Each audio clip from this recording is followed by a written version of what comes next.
परिवर्तन कर न कले तुम्हें माने है विनष्ट है बोली प्रभु जीशु कहिले यार अर्थ जड़े व्यक्ति सकाशु मरे नहीं किंतु पाप करने सत्वे परमेश्वर जितेबले ताको सुजोग दियंती सुजोग पाइला परे है जदि से व्यक्ति जनक मन न फेरांती पापरू न फेरंती कुआचरण न फेरंती सेतेबेले परमेश्वर ताहाको विनष्ट हेबार पथरे छाड़ी दियंती से स्वजाति होंतु कि विजाति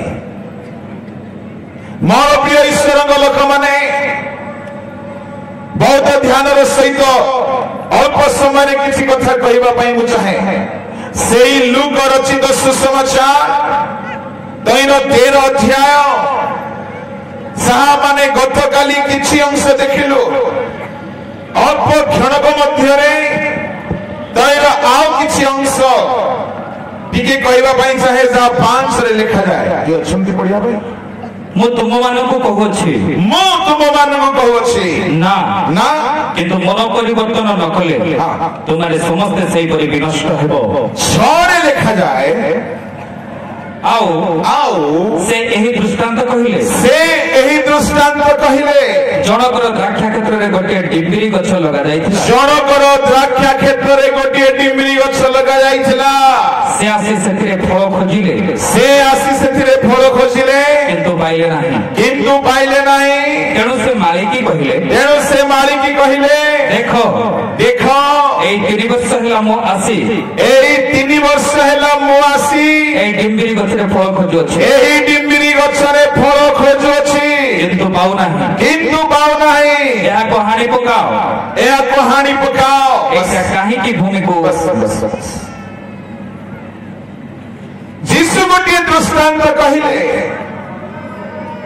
एई दृष्टांतर उद्देश्य होछि मन परिवर्तन न कले विनष्ट हेबो अर्थात फलवान नहिले हणा जीव लोके भाबुथिबे आ मोहरु आ भलो कथा केबे बाहारु नाही हणा जीव कटा जीव विनष्ट हेबो अरे क्या करे साहब मलेरिया को होम्योपैथी काम ही नहीं करता है क्योंकि इतना ज्यादा खतरनाक बीमारी फैली हुई है ना मीठी बातों से उसकी समाधान नहीं। मेरा प्रभु जी मोहर प्रभु फारूसी मान को देखी तो सापो बोली कहले किनानिया स्त्री को देखी तो कुकुर बोली कहले सेतिकी तो कहा जाओ नाई एठारे जीशु कहले आओ तार अर्थ मन परिवर्तन न कले विनष्ट हेबो आओ सुनो आउरी कौन हेबो प्रभु तुमको लगैछन्ती गोटे मिनिस्ट्री रे गोटे मंडली रे ईश्वर को राज्य रे आओ अपन माने गोटे गोटे गछ जदि फलवान नहिबे परमेश्वर हानि पकांती कहते आज्ञा से कथा जागटे गुप्तरे बुझातु पाप करिबो ओपनली संशोधन पुणी गुप्तरे बारे बा अगर गुप्तरे डाको तो थरे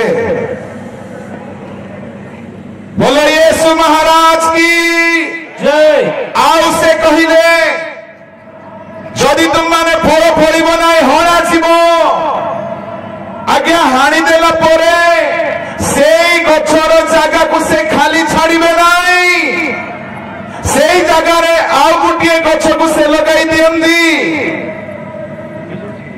एणु करी प्रभु दास कहउथिले तुमरो मुकुट जेपरि के हर करी न निए एतिबाई तुमरो जहा अछि दृढ़ भाबरे धरि रख ता माने दृढ़ भाबरे धरि रखिबा को पड़िबो फलवान हेबा को पड़िबो नहले प्रभु हानि पकाइबे आउ सेई स्थान रे जे जाति फल फलिबो ତାହାକୁ ଆଣିକି ସେ ରୋପଣ କରିବେ। ଯାହା ମାଥ୍ୟୁ 8 ଅଧ୍ୟାୟରେ ପ୍ରଭୁ କହିଲେ।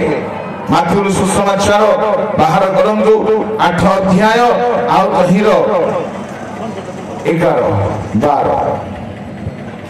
କିନ୍ତୁ ମୁଁ ତୁମମାନଙ୍କୁ କହୁଅଛି, ମୁଁ ତୁମମାନଙ୍କୁ କହୁଅଛି, ଅନେକ ପୂର୍ବ ଓ ପଶ୍ଚିମରୁ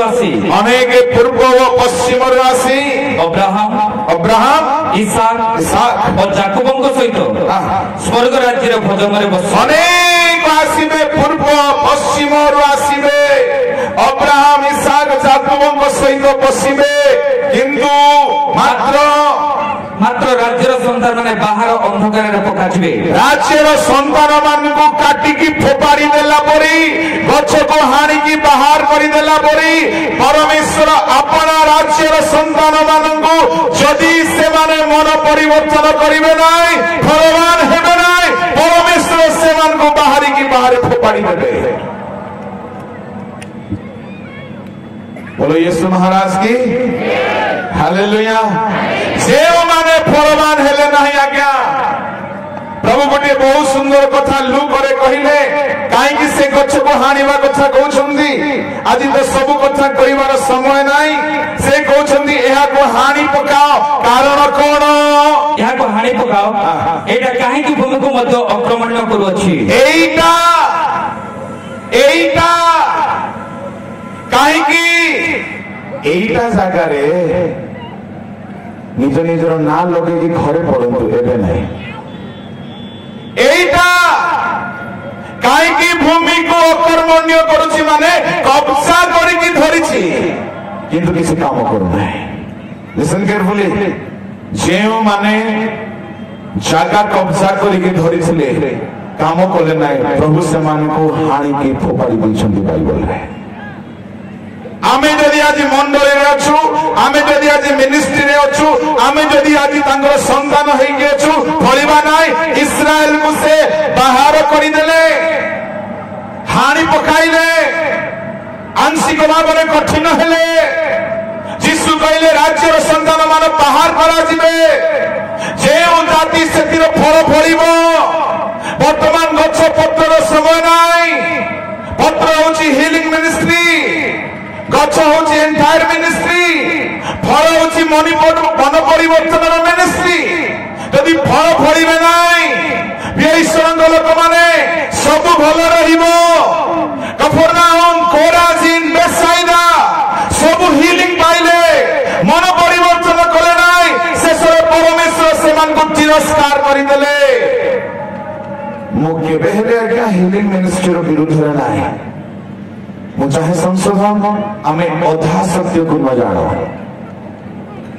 ଏଠାରେ ପରମେଶ୍ୱର ଯାହାକୁ ଦେଖିବେ, ଯଦି ସେ ଭୂମିକୁ ଖାଲି କବ୍ଜା କରିକି ରଖିଛି, ମଣ୍ଡଳୀର ପୋଜିସନକୁ, ମିନିଷ୍ଟ୍ରିର ପୋଜିସନକୁ ଆଉ ବିଶ୍ୱାସୀ ହେବାର ଅଧିକାରକୁ ଖାଲି ଧରିକି ରଖିଛି, କିନ୍ତୁ ଫଳ ଫଳ ନାହିଁ, ତାହାକୁ ସେ ନିତାନ୍ତ ହାଣି ପକାଇବେ।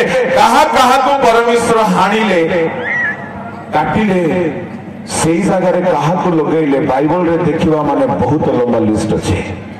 ତଥାପି 2-4 ନା ଖାଲି କହିବି, ବୁଝେଇବାକୁ ତ ସମୟ ନାହିଁ।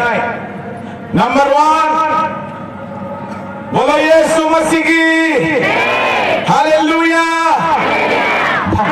केउ व्यक्ति मांगे फल लेना है, परमेश्वर से मन को काटी की फोपाड़ी देले, और सही जगह रे परमेश्वर अन्य मान को नियुक्त कले। मोर प्रिय ईश्वर लोक माने बाइबल रे अनेक तालिका अछि, किंतु समस्त को कथा कहिवार समय नाही। सर्वप्रथमे कहिबी रुबेन अपना पितृ शଯ୍ୟା को अशुचि कला, परमेश्वर ताहाकू अलगा करिदेले। परमेश्वर ताकू गछ को हाणी पकाई अलगा कला परी ताकू परमेश्वर बाहर करिदेले, और ताहारी स्थान रे 2 जन को परमेश्वर स्थान देले। कहा को आज्ञा? नंबर 1 लेवियो मानकू, नंबर 2 जोसेफ रो पुओ मानकू। लेवियो माने सेवा करिबा पाई कोनोसी मते योग्य नहंती, किंतु रुबेन असुचि हेबा सकासु परमेश्वर लेवियो को बाछिले। रुबेन असुचि हेबा सकासु, रुबेन व्यभिचारी हेबा सकासु परमेश्वर जोसेफ पुओ को स्थान देले। मन रखो